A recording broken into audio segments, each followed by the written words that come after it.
COMELEC eyes to ban the use of artificial intelligence for next year's elections.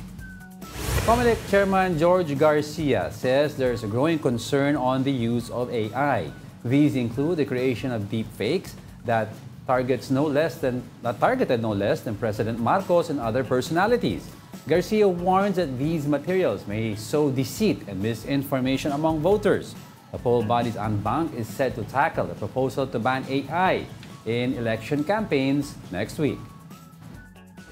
Maganda po mapag-isipan na kung dapat ipagbawal ang paggamit ng AI at deepfakes sapagkat madami pong nalilito, madaming misrepresentation, madaming hindi po makatotohanan na nangyayari kapag ginagamit po yan.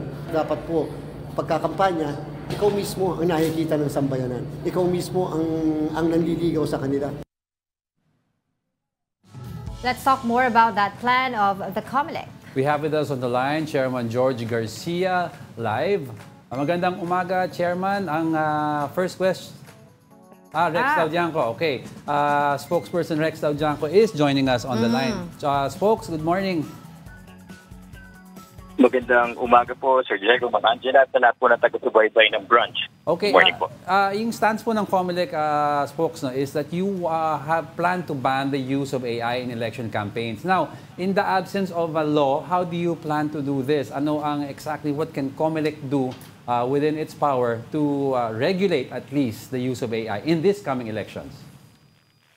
Tama po kayo, the proper term po kasi is to regulate po talaga. No? Not necessarily ban dahil hindi naman po lahat ng aspeto ng AI at deepfake ay masama. Ito pong hindi magandang paggamit, malisyosong paggamit ng AI at deepfake po ang balak namin pagbawal, and the rest po i-regulate. Para saan? I-level po natin ang playing field pagdating sa kampanya. Yan naman po ang thrust ng lahat po ng rules and regulations ng COMELEC. Now, tama po kayo, wala po talagang specific na batas na gumagabay at nagdito tungkol sa AI at deepfake. But malawak po ang rulemaking power ng COMELEC under the Constitution, under the Omnibus Election Code, and under other laws. Kasi nga po, yung pong intensyon ng ating batas, i-level, ayusin ang ating pangangampanya, at siguraduhin pong pinakamahalaga, hindi magugulo ang ating halalan, hindi malilito ang ating mga kababayan. Yes, Spokes, in order to regulate AI, which is primarily used sa social media, you're going to need also a law that will regulate the use of social media. Ngayon, ano ang plan ng COMELEC with regarding to regulating social media, which is very tricky because sometimes you could pass off a simple advertisement as a simple personal post? Meron po kaming tatlong kabahagi na alam namin pong siya magiging susi sa laban po na to, no? Una po ang aming partnership sa Facebook or Meta, sa Google, sa X at sa ating Alphabet. Kasi kahit sila man po dun sa mga forum na nagsama-sama po kami, sila po ay nababahala rin sa paggamit ng AI. And in fact, trust na po nila ngayon ay gumawa ng teknolohiya at I think meron na sila na ma-identify yung mga na-i-upload sa kanila na gumagamit ng deepfakes at napa-flag na po nila yan. So ang unang laban po namin dito, malaman kung alin, at pangalawa, mabilisang pag-take down po ng maling paggamit ng AI at deepfake. Ikalawa pong kasama namin dito ang mga civil service organizations tulad ng NAMFREL, PCRBE, Lendet, Participate, na talaga naman po kahit sila mismo po nagsasabi, sumasama na sila sa pagbabantay at nababahala rin po sila. Sa tulong po nila, mapapabilis ang reporting at makakatuwang din po namin sa voters information. At pinakamahalaga po, yung ikatlo, ang ating mga kababayan po mismo. Ito po yung naging susi sa success ng laban namin sa anti-EPAL at sa kontrabigay or vote buying. Dahil sila po mismo anonymously ang nagre-report, COMELEC po nag-iimbestiga, nag-gather ng ebidensya, at kami din po nagsasampa ng kaso para po yung kanilang identity ay hindi na po malaman. Kami na po lahat ang gumagawa niya. So sa pamamagitan po nito, tama kayo, mahirap, pero hindi naman po imposible at hindi rin po kami magpapapigil kahit mahirap pa. Ito basta lang po sa kaayos ng halalan. Spokes, mas maganda po siguro ma-clarify din po ng COMELEC ngayon sa pamamagitan po ng aming programa kung ano pong klaseng AI ang gusto nyo pong iban during the campaign period. At kasi tulad nga po na nabanggit din natin na hindi naman po lahat ng AI masama. And of course, kasama na po dito yung deepfake. Opo, tama naman po, inabanggit po ni Chairman Garcia, maliwanag po yung direksyon ng COMELEC. Yung pong malisyosong paggamit ang ipagbabawal namin. Ano po yan? Yung halimbawa po ay gagawa ng istorya, gagawa ng isang ad, gagawa ng picture o itatransfer mo ka, palalabasin na may ginagawang masama o paglabas sa batas o kaya po magpapalabas ng misinformation, disinformation, malinformation o yung commonly known ng ating mga kababayan, yung fake news, para lalo silang magulo. Ito po yung binabalak ng COMELEC na talaga pong pigilan at kasama rin po namin sa laban ito, lalo na sa ang DOST, ang DICT, ang OP, ang PNP at NBI. So mula po dun sa pag-identify, pagsumbong, pag-takedown, pag-imbestiga, hanggang sa makakalap po ng mga ebidensya at matuloy sa kaso. Dalawa po ang balak gawin ng COMELEC. Pag talaga pong napatunayan na lumabag dun sa COMELEC resolution, maaari po itong magdulot ng disqualification ng kandidato na nasa likod ng mga malisyosong gawain na to. At ikalawa, kapag lumabag po sa Section 261Z11 ng Omnibus Election Code o yung panggugulo sa proseso ng halalan, panlilito sa mga botante at paninira sa overall integrity ng ating halalan, election offense po ito, kasong kriminal, isasampa namin sa Regional Trial Court ang parusa, 1 to 6 years ng pagkakakulong, accessory penalties po ng pagkakatanggal ng karapatang bumoto at yung pinakamabigat, perpetual disqualification to hold public office.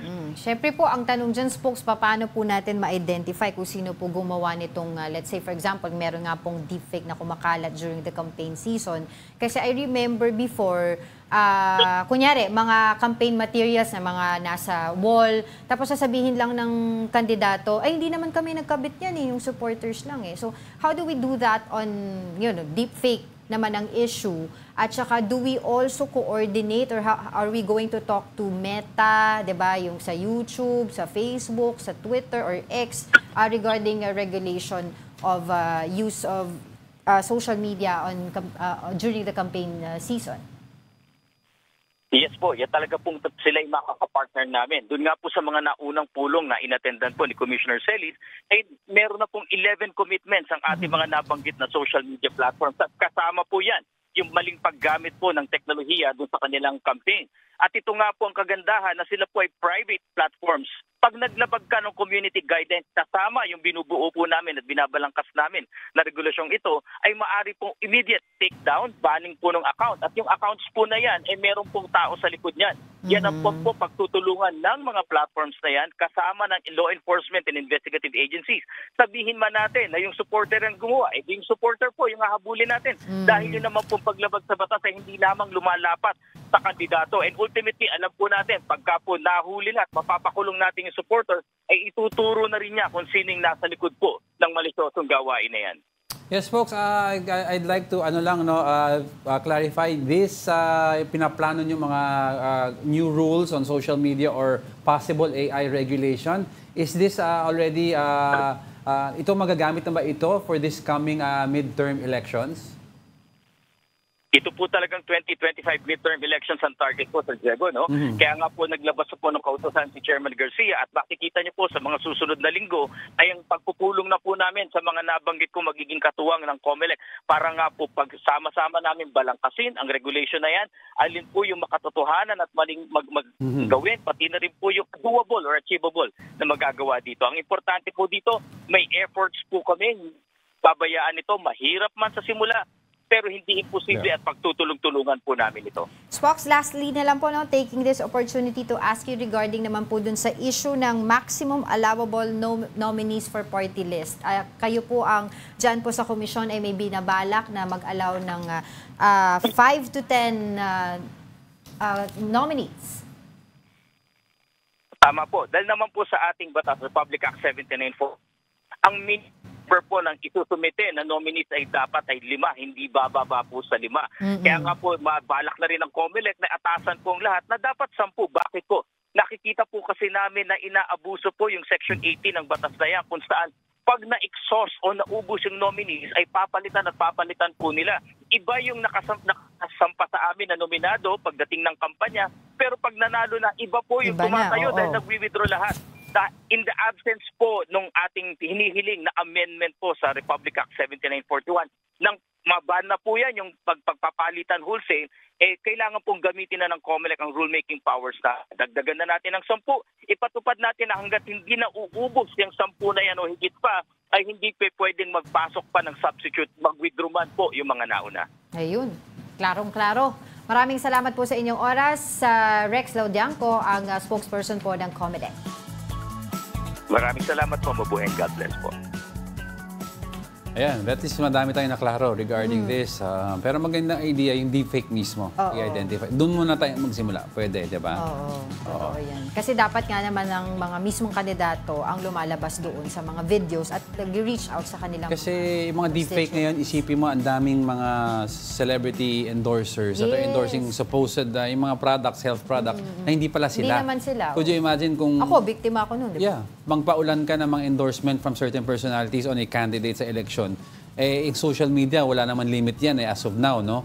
So, pag lumabas yan, baka masway yung voting preferences ng mga voters natin days leading up to the election. Pero nakalimutan ko tanong nga kay spokesperson Rexel Jaco kanina parang ito ba yung magiging logistical nightmare para sa COMELEC? Well, sa lawak ng scope nitong Unang-unang AI? inisip natin, we were talking about it, they don't have the infrastructure to Yeah. monitor. But based on what spokesperson said.